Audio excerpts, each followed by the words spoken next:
Assalamualaikum warahmatullahi wabarakatuh.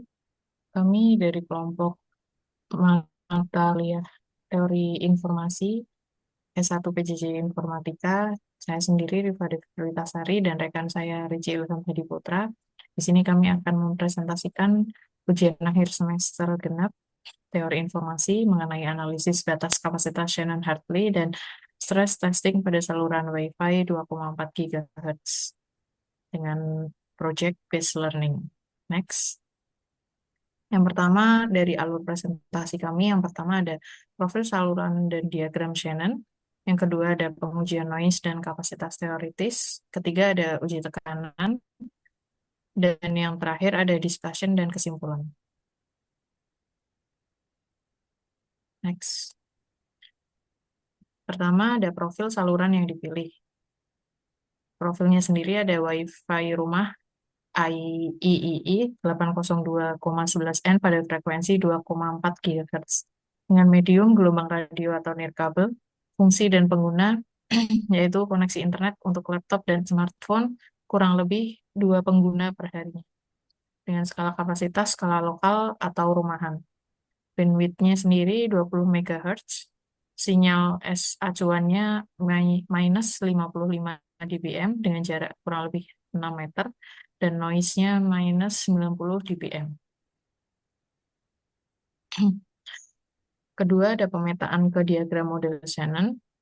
Yang pertama, dari sumber informasi sendiri, contohnya ada laptop atau smartphone, diteruskan ke transmitter berupa radio Wi-Fi atau router, lalu dilanjutkan ke kanal di udara dengan kecepatan 2,4 GHz atau 20 MHz.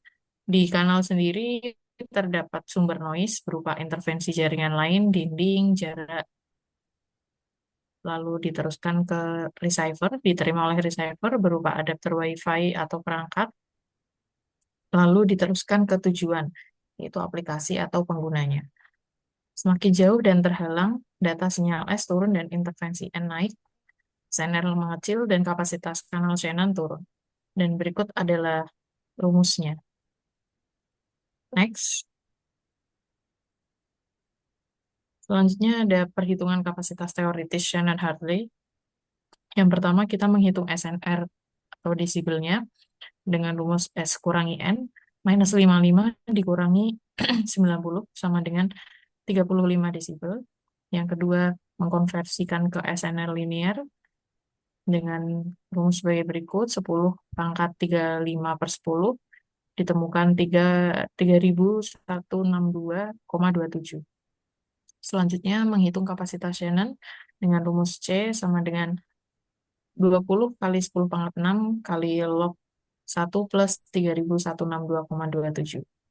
Lalu ditemukan hasil 232,54 Mbps.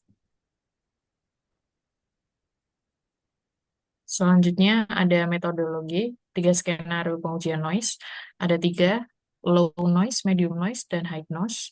Yang pertama dengan skenario 1, jarak kurang lebih 2 meter, line of sight tanpa hambatan fisik, sinyal utamanya mendominasi dan intervensinya sangat minim. Yang kedua, jarak kurang lebih 10 meter, terhalang oleh sekat ruangan, terdeteksi jaringan lain, yaitu TP-Link 745C, kanal 6, dan tambal ban plus, kanal 10. Selanjutnya ada skenario 3, jaraknya kurang lebih plus minus 20 meter, terhalang oleh dinding tebal, muncul co-channel interference dari SSID tersembunyi pada kanal 1 sebesar 2412 MHz. Yang untuk selanjutnya, berikut adalah tabel hasil pengukuran dan kapasitas Shannon-nya. Sini dibagi menjadi 3 noise. Yang pertama, pada noise rendah atau low dengan jarak 2 meter, ditemukan power sinyalnya itu minus 44 dBm dan power noise-nya minus 90 dBm.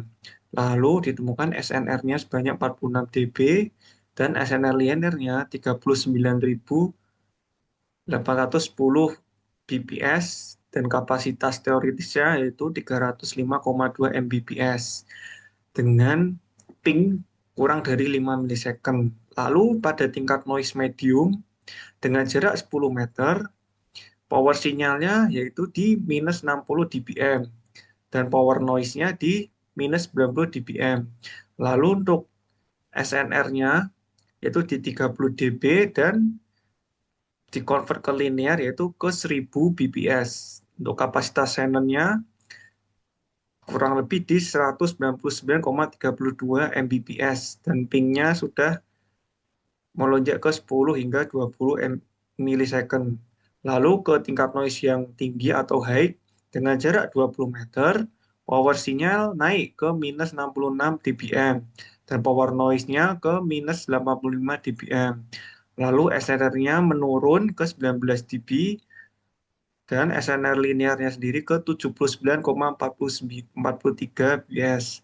Lalu kapasitas Shannonnya di 126,58 Mbps. Untuk pingnya sendiri pun meningkat dan berpotensi jitter. Kesimpulannya semakin jauh dan terhalang, SNR menurun tajam dari 46 ke 19 dB. Memangkas kapasitas teoritis dari 300-an menjadi hanya 126 dBs saja. Lalu untuk metodologi pengujian tekanannya dilakukan pada titik terjauh, yaitu jarak 20 milisecond dengan power sinyalnya minus 66 dBm, noise-nya di minus 85 dBm dengan SNR 19 dB. Uji tekanannya yang pertama adalah untuk tekanan real menggunakan aplikasi speed test bersamaan dengan streaming video 4K dan unduhan berkas besar pada dua perangkat sekaligus.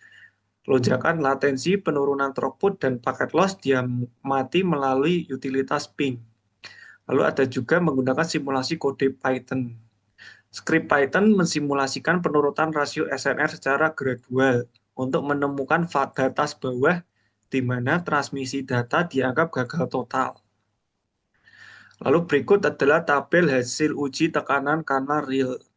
Dibagi menjadi 3 kondisi. Pada kondisi normal dengan jarak 2 meter, sinyalnya minus 44 dBm, bebannya yaitu tanpa beban atau standby, mendapatkan throughput di 85 Mbps dengan latensi 11 milisecond dan loss-nya 0%.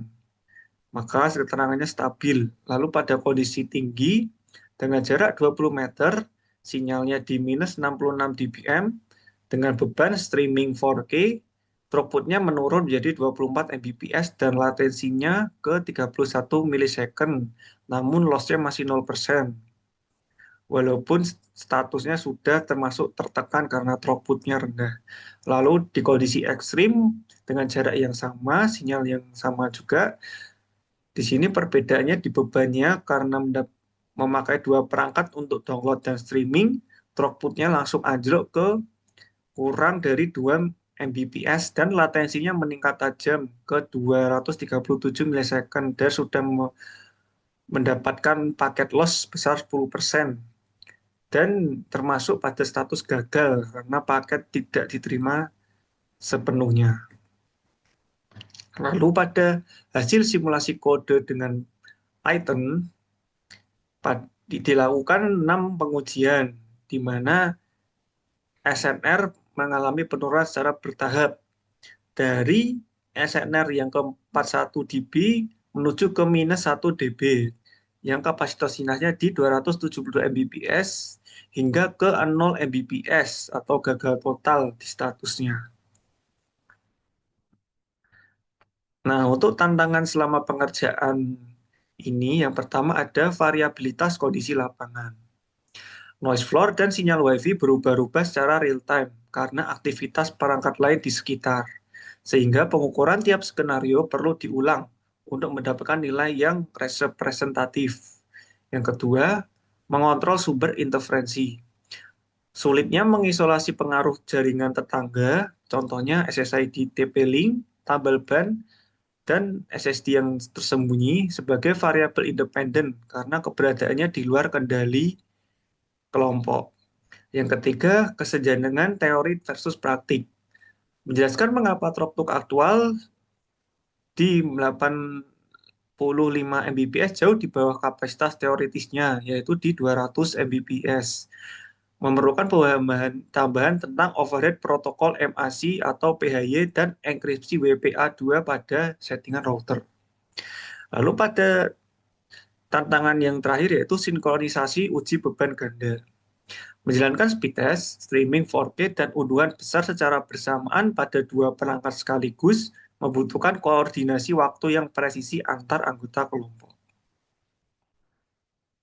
Kesimpulannya, yang pertama dari pengujian yang sudah kami lakukan, yaitu validasi teorema Shannon-Hartley. Kapasitas fisik saluran sangat dipengaruhi oleh SNR. Pada kondisi ideal, di mana SNR-nya 46 dB, batas teoritis mencapai 300 Mbps. Dan saat NSR turun ke 19 dB, kapasitasnya hanya di 126 Mbps. Lalu kesimpulan 2, kesenjangan teoritis versus aktual. Overhead protokol seperti MAC, enkripsi WPA2, dan Beacon Frames membuat throughput aktual selalu di bawah batas Shannon. Hanya dinilai 85 Mbps pada kondisi ideal tanpa beban. Kesimpulan yang ketiga, degradasi saat beban ekstrim. Pada beban penuh, latensi melonjak dari 11 milisecond menjadi 237 milisecond. Puncaknya di 900-an, dengan paket loss di 10%, menunjukkan degradasi eksponensial. Kesimpulan yang terakhir, titik kegagalan kanal. Simulasi menginformasikan bahwa pada SNR 2 dB kapasitas kanal anjlok mendekati 0 Mbps. Saluran memasuki status channel viral atau tidak dapat digunakan. Berikut presentasi dari kami. Terima kasih.